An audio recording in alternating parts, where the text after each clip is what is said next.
Hello मित्रों, आज हम आपको भगवान श्री कृष्ण से जुड़ी बातें बताने वाले हैं। अगर आप भी भगवत गीता की बातों को सुनना व पढ़ना पसंद करते हैं तो हमारे चैनल को सब्सक्राइब और वीडियो को लाइक कर लेना। भगवान श्री कृष्ण के अनमोल विचार क्या हैं? क्या कृष्ण भगवान को अपना आदर्श मानना ठीक है? हर व्यक्ति में अच्छाई और बुराई दोनों होती है। हमें व्यक्ति की अच्छाइयों को अपनाना चाहिए। कृष्ण भगवान तो तीन लोक के स्वामी है, वो हम इंसानों से कई गुना शक्तिशाली हैं। आप कृष्ण भगवान को आदर्श मान सकते हैं, पर क्या आपको पता है कि वो पूर्ण परमात्मा नहीं है? इनकी भी जन्म व मृत्यु होती है तथा जो साधक मृत्यु के बाद स्वर्ग जाते हैं वो लौटकर इसी पृथ्वी लोक में जन्म लेते हैं। गीता अध्याय 7 के श्लोक 14 व 15 में 3 गुणों की साधना करने वाले प्राणी को मूर्ख और नीच बताया गया है। कबीर साहेब जी कहते हैं, 3 देव की जो करते भक्ति, उनकी कदे न होवे मुक्ति। हमें हमेशा से ही बताया जा रहा है कि गीता का ज्ञान देने वाला भगवान श्री कृष्ण जी है, परंतु वास्तव में गीता का ज्ञान भगवान श्री कृष्ण ने नहीं बल्कि उनके पिता ब्रह्मा ने दिया है। इन्हें ही ज्योतिनिरंजन या अक्षर पुरुष भी कहते हैं। अभी तक जिन्होंने गीता का अर्थ निकाला है उन्होंने भगवान श्री कृष्ण को ही गीता का ज्ञान दाता कहा है, परंतु गीता जी में ही गीता ज्ञान दाता ने अपना परिचय दिया और कहा है कि मैं काल ब्रह्मा हूँ। इसका प्रमाण गीता अध्याय 11 के श्लोक 32 और 47 में है।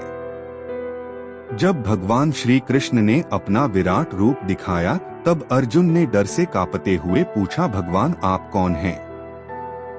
तब कृष्ण जी ने गीता अध्याय 11 के श्लोक 32 में कहा कि अर्जुन, मैं बढ़ा हुआ काल हूँ, अब सर्व लोकों को खाने के लिए प्रकट हुआ हूँ। गीता जी अध्याय 11 के श्लोक 46 में कहा है कि हे 1000 भुजाओं वाले आप अपने चतुर्भुज रूप में दर्शन दीजिए। इस पर गीता अध्याय 11 के श्लोक 47 में कृष्ण रूप में कालब्रह्म ने कहा कि अर्जुन, मैंने प्रसन्न होकर तेरी दिव्य दृष्टि खोलकर यह विराट रूप तुझे दिखाया है जिसे तेरे अतिरिक्त पहले किसी ने भी नहीं देखा। यहाँ एक बात प्रमाणित होती है, जब पांडवों ने 5 गांव की मांग की और कृष्ण जी ने इस प्रस्ताव को लेकर दुर्योधन के समक्ष उपदेश दिया तो उसने आगबबूला होकर भरे दरबार में कृष्ण भगवान को गिरफ्तार करने के आदेश दिए थे। तब कृष्ण भगवान ने अपना विराट रूप दिखाया था जिसे देखकर सभी भयभीत होकर कुर्सियों के नीचे छिपने लगे थे। इससे सिद्ध है कि श्री कृष्ण के ऊपर भी कोई बड़ी शक्ति है। हमें उस पूर्ण परमात्मा की भक्ति करनी चाहिए जहां जाने के बाद हम इस संसार में दोबारा नहीं आए, जिससे पूर्ण मोक्ष कहते हैं। मेरी समझ में हमें अपना आदर्श भी उस पूर्ण परमात्मा कबीर साहेब को मानना चाहिए।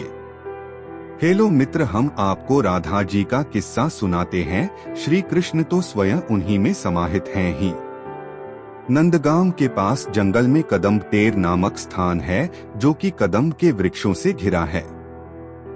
इस स्थान को टेर कदम्ब या कदम्ब टेर इसलिए कहते हैं क्योंकि इस स्थान पर भगवान श्री कृष्ण गायें चराते थे और सायंकाल कदम्ब के वृक्ष पर बैठकर दूर चरने गई गायों को बुलाने के लिए टेर आवाज लगाने के लिए वंशी बजाते थे।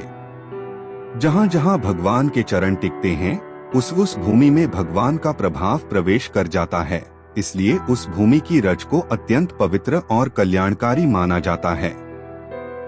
श्री चैतन्य महाप्रभु के शिष्य श्री रूप गोस्वामी की यह भजन स्थली रही है, यहीं पर उनकी भजन कुटी है। जब भगवान श्री कृष्ण के प्रेम की लालसा सभी भोगों और वासनाओं को समाप्त कर प्रबल हो जाती है, तभी साधक का व्रज में प्रवेश होता है। यह व्रज भौतिक व्रज नहीं, वरन इसका निर्माण भगवान के दिव्य प्रेम से होता है। श्री रूप गोस्वामी और उनके भाई श्री सनातन गोस्वामी दोनों पहले बंगाल प्रांत में गौड़ देश के शासक के उच्चाधिकारी थे। हाथी घोड़े, महल, खजाने, दास दासियां, अपरिमित ऐश्वर्य और संसार के सुख की सभी सामग्री इनको उपलब्ध थी। अपने महान वैभव का इन्होंने उल्टी वमन की तरह परित्याग कर वैराग्य धारण किया और व्रज में आकर श्री राधा कृष्ण के अखंड भजन में लग गए। एक बार श्री रूप गोस्वामी नंदगांव में कदम्ब टेर की अपनी कुटी में भजन कर रहे थे। उसी समय उनके बड़े भाई श्री सनातन गोस्वामी वृंदावन से उनसे मिलने आए। बहुत दिनों के बाद दोनों एक दूसरे से मिले और कुशलक्षेम पूछा।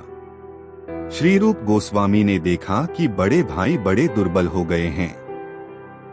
श्री सनातन गोस्वामी कभी भिक्षा मांगते, कभी नहीं मांगते, दिन रात भजनानंद में लीन रहते थे। श्री रूप गोस्वामी के मन में विचार आया कि आज बड़े भैया आए हैं, आज मैं अत्यंत स्वादिष्ट खीर का भोग ठाकुर जी को लगाकर वह प्रसाद अपने बड़े भाई को पवाऊंगा, खिलाऊंगा। किंतु यहाँ इस घोर जंगल में दूध, चावल, शक्कर कहाँ से प्राप्त हो? श्री रूप जी का शरीर तो भजन अवस्था में था, नेत्र बंद, स्थिर आसन, परंतु मन बड़े भाई के आतिथ्य की कल्पनाओं में मग्न था। उनके मन में भाई को खीर खिलाने का विचार आते ही उसी समय भक्तों के मनोरथ पूर्ण करने वाली लाडली जी श्री राधा एक बालिका के रूप में खीर का सब सामान एक पात्र में दूध, चावल, शक्कर ले आईं और दरवाजे से ही आवाज देकर बोली, रूप बाबा, ओ रूप बाबा। श्री रूप जी ने अधखुले नेत्रों से पूछा, कौन है? मुस्कुराते हुए श्री राधा ने कहा, बाबा मैं हूँ, मैया ने आपके लिए दूध भेजा है, साथ में चावल और शक्कर भी है, खीर बना लेना। भजन में विघ्न के भय से श्री रूप जी ने पूरे नेत्र नहीं खोले, इसलिए वे अपनी आराध्या को पहचान नहीं पाए, किंतु उनके भजन का संपूर्ण फल साक्षात रूप में उनके सामने खड़ा था। श्री रूप गोस्वामी ने कहा, लाली खीर कैसे बनाऊंगा? मेरे पास न अग्नि का साधन है और न ही खीर रखने के लिए कोई बर्तन। व्रज में छोटी लड़कियों को लाली कहते हैं। श्री राधा ने कहा, बाबा। मैया ने कहा है कि बाबा यदि भजन कर रहे हो तो तू ही खीर बना देना। श्री रूप ने कहा, अच्छा लाली, तो बना जा। श्री राधा ने बिना अग्नि के ही खीर बना दी और कदम के पत्ते दोने बना दिए। उन दोनों में खीर रखकर वे चली गईं।